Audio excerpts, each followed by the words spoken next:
Welcome to Fingering the Page. I'm Katie. And I'm Andy, and we're here to talk about the books that touched us. In our hearts.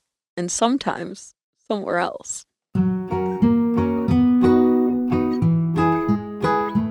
Speaking of somewhere else, this book is set in Canada.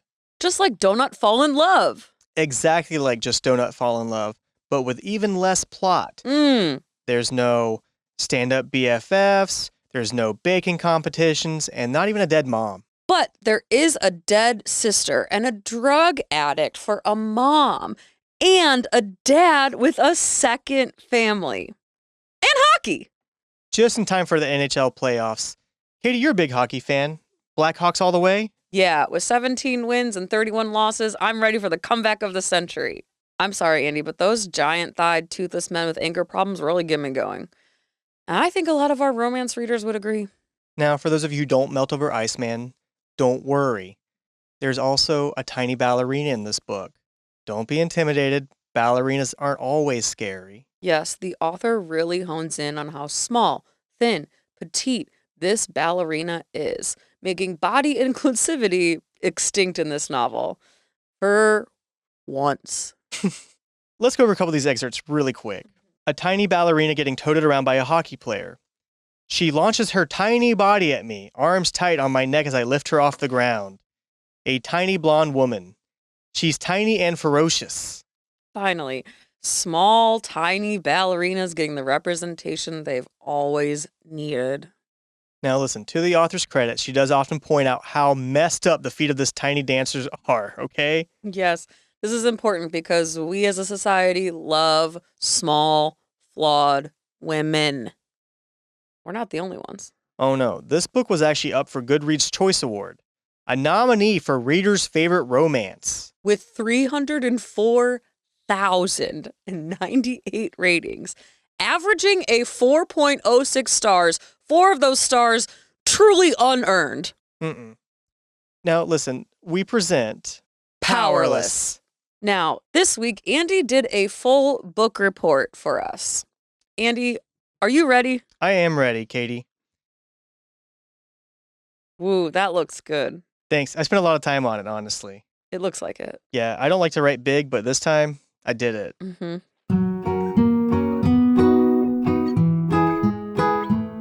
So my book report, as you can see, I have it broken out by summary, beginning, middle, end, character, one fact, one opinion, and a vocab word. Fantastic. Let's start with the summary for our viewers. Okay. Jasper and Sloane are adopted cousins / friends. That's all they are, guys. They're not blood related. Not blood related at all. Not step. Just adopted. Okay. Yeah. So they really try to keep it clean here in this book. Now, they, are doing pretty well. They've lived together for a long time, growing up together. Unfortunately for Sloane, she does find out that her fiance cheated on her with a stripper. I know. And as a result, to get away from it all, she decides to go deliver hay with Jasper. Classic. As we do. And after a traffic accident, Jasper decides he and Sloane are no longer friends, but lovers. That sounds good. Yeah, it sounds good so far. Seems pretty smooth sailing. But unfortunately, Sloane's dad disagrees. Oh, shoot. Yeah. How is the beginning? Sad. How's the middle? Road trip boning. Cool. What happens at the end? Stanley Cup boning. Sick. Yeah. On the ice? Presumably after the ice to avoid any kind of ice-related pains. Oh, or frostburn. Frostbite. Frostbite. Same thing. Yeah. Okay, so who's your favorite character? Oh, it's definitely Cordelia Winthrop, the mother of Sloane. She is sneaky. She's a very sneaky gal. And we will get into why. Big time. In the next segment. Oh, yeah. Something that we've learned as readers, it's important to understand the facts that are presented on the page and also to form your own opinion. Yeah. So what's one fact from this book? Cordelia Winthrop is sneaky and could probably get it. And what is one opinion? Sterling Woodcock cannot get it. Sterling Woodcock is her ex-fiance. Her ex-fiance, Cordelia's ex-son-in-law, an all-around bad dude. He's a bad boy. Bad boy. What's one of your favorite vocab words you learned? Generational. Is that in relation to trauma? Oh, big time. Okay, wow. I loved that book report. I Thank hope you. you guys are excited to dive in further. B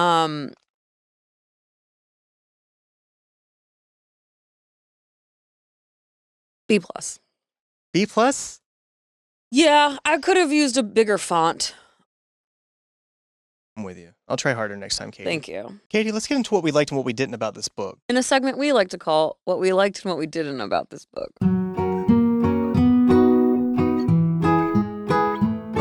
I personally loved that both of these people are the best in their field.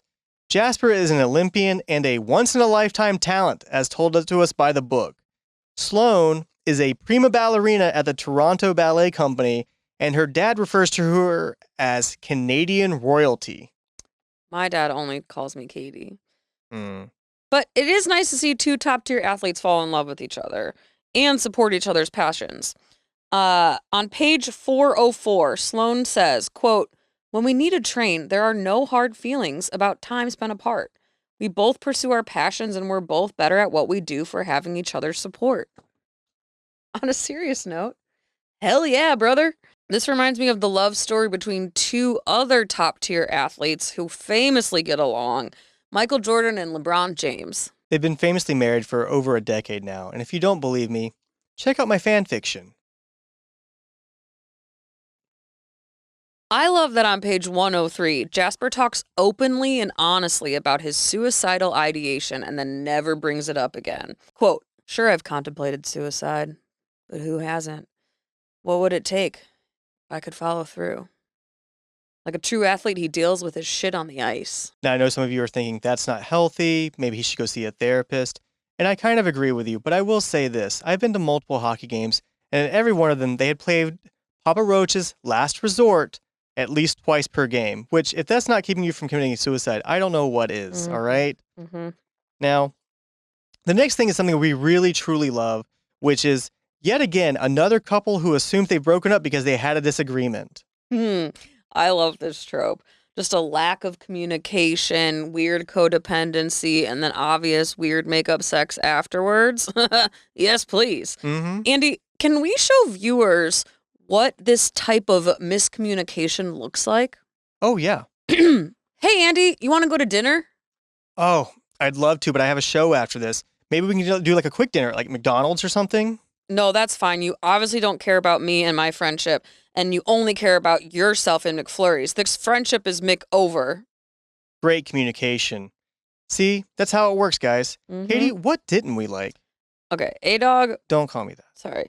Andy, we don't like that Jasper is basically a hot Frosty. Oh, definitely, I understand. He acts like he was brought to life by a magical baseball cap right before the book started. Just no idea how to show emotion or anything like that. Exactly. He knows what it's supposed to be like to be a human being in the world, but he doesn't know how to execute it. On page 18, he says out loud about Sloane, "Where's that wild girl I remember? The one who danced in the rain." And I gotta say, I've tried both of these lines on my wife, and she hated it each time. She's like, "What are you talking about? We're in a Target. Please stop talking to me like that." Exactly. And then on page 57, she chases away all the dark just by being herself. Again, I will say how much dark is going on in this guy's head? Mm-hmm. This is starting to become a problem. He needs to cut his life into pieces. This is my last resort. Suffocation, no breathing. Page 281. Page 281. Does Cinderella have an ass like this? Because unless she does, I'm not interested. So many thoughts here. There has not been any other Disney references throughout this entire novel. Is Cinderella known for having a great ass? These are questions we've been left with. Yeah. Basically, what we're finding out, he's not really a hot Frosty. If he's basically one of those sick signs you find in Home Goods. You put any of these babies on a wooden board and my mom will buy them. Now, what I didn't like was that I don't feel like enough page time was given to his family drama. His sister died in a car accident at age 11. His mother got a drug addiction and is now in rehab. And his dad abandoned him and started a whole new family. Now, this is where our vocab word comes into play. Generational. Yes, this is where the generational trauma is coming into play. Remember that from our vocab lesson? Oh, We spend maybe a half a chapter on this entire book on this. The book is 400 plus pages. The accident that started this whole thing out is because his dad won big at the casino, bought 2 ATVs. Yeah. The family goes on an ATV ride. Right. The dad does a hand signal that says it's cleared across the street. The younger sister misreads it completely.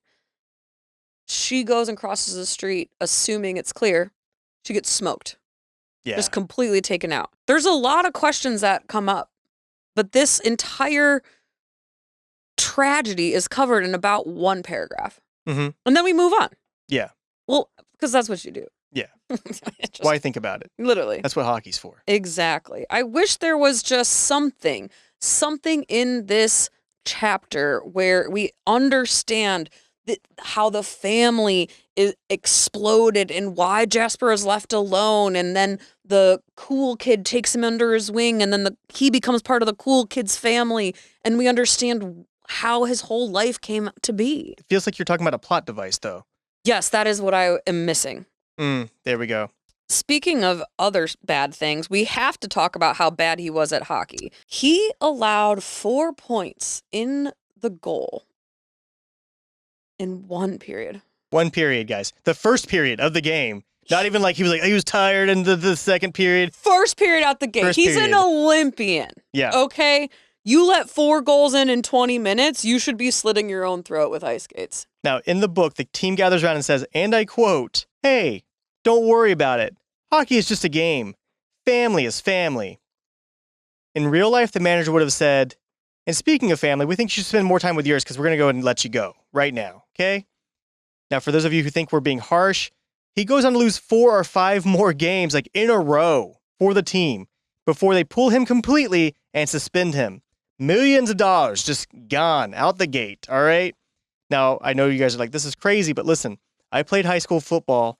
My coach yelled in my face that I was costing the team the game after I jumped off sides 1 time.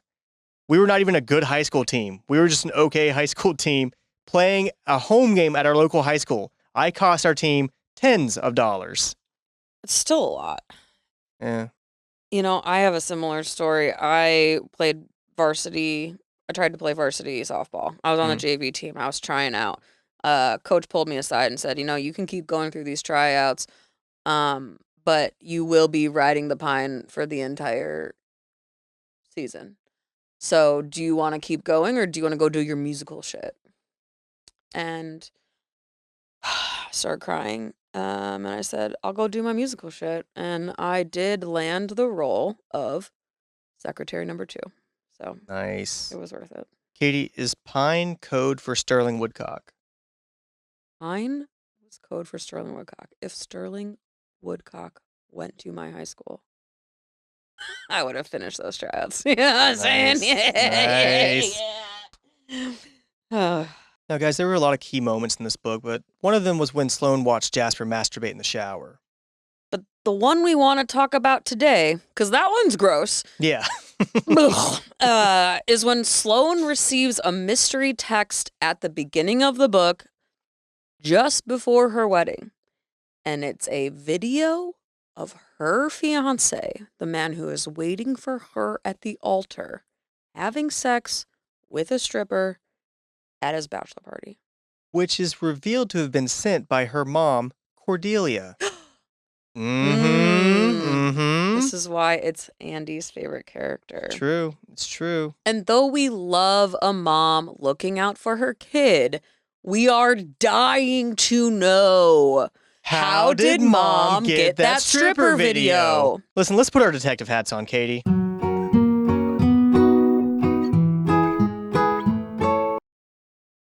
Do you remember Mighty Ducks? I woke up. The pain was gone. I don't remember that scene, but I've said that to my therapist a few times, and she said I was wrong. We have a couple theories of how mom acquired this stripper video. Mm-hmm. Theory 1. Her mom was at the bachelor party, and Sterling got so drunk that he forgot he invited his future mother-in-law to his last night of freedom, and whoops, starts having sex with a stripper. Which is illegal in the U.S. I don't know how Canada gets away with it. But the mom doesn't leave the room, which is a problem for another time. But she videos her future son-in-law doing it with someone who's not her daughter. Crazy. And then she waits until the morning of her daughter's wedding to send the video. She could have sent it that night. Well, Katie, she needed a couple days to edit it, figure out what song went best with the scene. Yeah, you want good quality. Mm-hmm. That is theory 1. We have another theory, though. This is theory 2. Cordelia is actually an undercover Mountie pulling off a drug sting, and the sting happens to coincide with the bachelor party. Cordelia is the co-worker stripper of the main stripper and drug lord who Sterling has sex with. So the video essentially works as evidence in 2 cases. Case 1, the drug case. Sterling is sniffing coke off the stripper's tits. We have the drug evidence there. Lock him up. Case 2, the case of the cheating fiance. We have evidence. He is cheating on the mom's daughter. Shut it down. And that scene actually goes on. She gets the whole scene. Mm-hmm. The video keeps going and captures the entire Canadian equivalent of a DEA. Oh, the Pharmacy team. Enforcement Agency is what you're trying for, yeah. Yeah, so the DEA team rushes to arrest Sterling, the stripper, and all her cronies. That's the full video. That is why she had to edit it. Yeah, mom ends up editing that out before sending it to her daughter. Also, it takes a couple days to go through the chain of custody. Mm-hmm. This is all starting to make a lot of sense. Yeah. I think we go with theory 2. Totally. What's another mystery, though? So many unanswered questions, which is my personal favorite quality in a novel. But I'd like to find out what happened to Beau. Now, for those of you wondering, Beau is Jasper's brother, and he is in the Army? Navy. Definitely Canadian military of some sort. And he goes missing in action at one point. And everyone starts freaking out. This is the reason that Jasper claims he's doing so bad at hockey. Mm-hmm. And whenever the main characters get indecisive and sad, they say to each other, well, what would Beau do? But we never find out what happens to Beau. We just know he's missing in action. Yes. Literally, like 5 chapters later, they get a call and say, Beau's safe. At which point they are like, okay, that sounds cool. So what I have to say is, it's not so much what would Beau do, it's what was Beau doing? Mm-hmm. Please, Elsie Silvers, what happened on this mission? What happened? What happened that left him with burns? How are you not telling us? We have a couple theories. Theory 1. We think Beau was actually on leave at the time and didn't tell his family. And him and his buddies were setting off fireworks for funsies. Mm-hmm. They drank a little too much. Fire tube falls over. Fireworks blast his eyebrows off. His buddies start calling him Browless Beau. He's embarrassed. He jets off to NYC for a little getaway and to join another band of weirdos. Sure. You've seen a similar situation in a little movie called Rambo, which, fun fact, was originally titled Rambo. But Americans had a hard time pronouncing it correctly, so Rambo it is. Rambo. It's the only way to explain why this incident wasn't fully explored in the book. It was a stupid thing that happened that the military had to cover up. And it also explains what really happened to him and why people didn't care what happened to him. They're just like, oh, okay, sure. Nobody even asked, are you okay? Why would they? He was in New York for a little bit. He's fine. They just blow past him. They get a call one day and they're like, oh my God, Beau is missing. And they're like, we can't tell you why he's missing. And they're like, okay. And then a couple days later, they're like, he's safe. And they're like, cool. Now we have a second theory. Yes. Beau is actually an undercover Mountie pulling off a drug sting, and the sting happens to coincide with the bachelor party. Beau is the co-worker stripper to the main stripper and drug lord, who Sterling has sex with. So the video essentially works as evidence in 2 cases. Case 1. Sterling is sniffing coke he bought from the stripper on her tits. Lock him up. Drug evidence acquired. Case 2. The case of the cheating fiance. There is evidence of Sterling hooking up with someone who is not Sloane. Lock him up, shut it down. And then, of course, that video continues. After that happens, we see the entire Canadian DEA team. The Pharmacy Enforcement Agency. Thank you, the FEA, rushing to arrest Sterling, the stripper, and all her other cronies. Which Bo did end up editing out before sending it to his cousin. It also needed a couple days to go through the chain of custody properly. This is all starting to make a lot of sense to me. This is tracking. This is tracking for me. Yep. I think we go with theory 2. Mischief managed.